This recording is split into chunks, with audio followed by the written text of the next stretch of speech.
Neste vídeo, falaremos sobre um trágico ataque que abalou uma pequena cidade no Canadá. E olha, mais do que um ato de violência isolado, esse evento acaba jogando uma luz sobre tensões culturais e sociais bem profundas que estão, aos poucos, transformando o país.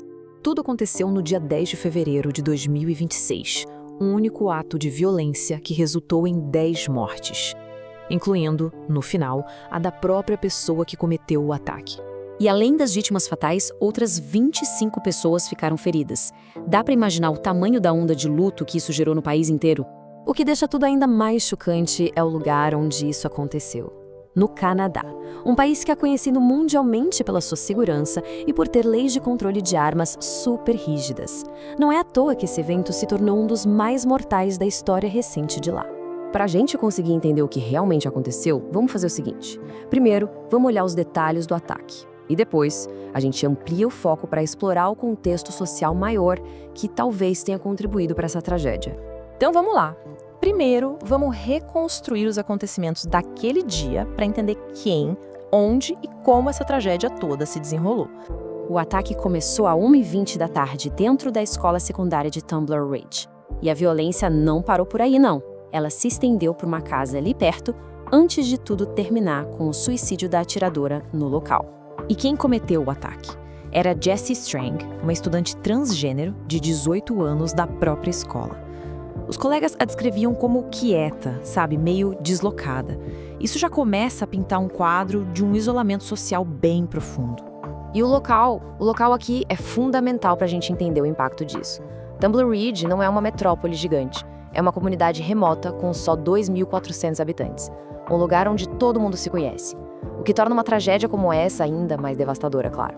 Agora, vamos ampliar um pouco a nossa perspectiva, porque esse evento não aconteceu do nada, num vácuo. Ele se encaixa num contexto muito maior de mudança no cenário religioso e cultural do Canadá. Se a gente olhar só os números, a coisa parece clara.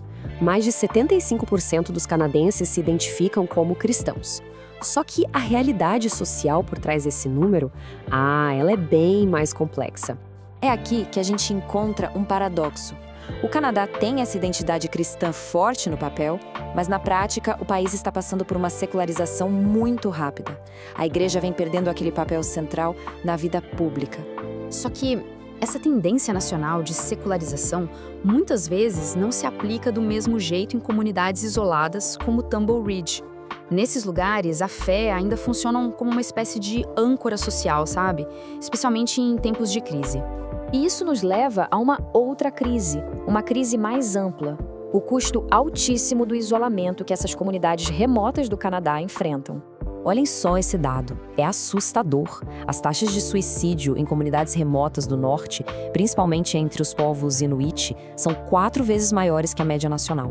4 vezes. Isso aponta para uma crise profunda de saúde mental e de desespero que é alimentada por esse isolamento. É importante dizer que a atiradora não foi identificada como indígena. Mesmo assim, a sua história de isolamento e o desfecho trágico, de certa forma, ecoam esse sofrimento psicológico severo, que é uma realidade tão alarmante nessas regiões. Então, o que tudo isso nos diz sobre o Canadá de hoje em dia? Vamos juntar as peças para tentar formar um retrato um pouco mais completo. O Canadá tem muito orgulho de se ver como um mosaico cultural.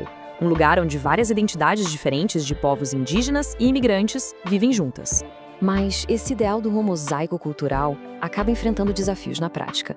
Em comunidades pequenas, isoladas, a diversidade pode, ironicamente, levar a sentimentos de exclusão para quem é visto como diferente. Um sentimento que ecoa bastante na descrição que os colegas fizeram da atiradora. Fica claro, então, que a tragédia em Tumbler Ridge não é só a história de um ataque isolado. É, na verdade, um sintoma de tensões muito mais profundas, dentro de uma nação que está em plena transição social e cultural. Isso tudo nos deixa com uma questão fundamental. À medida que as sociedades se tornam mais diversas e seculares, como é que se cria um verdadeiro senso de comunidade e apoio num mundo que parece cada vez mais fragmentado? Se você gostou desse vídeo, se inscreva no canal. Nos vemos no próximo vídeo. Até lá!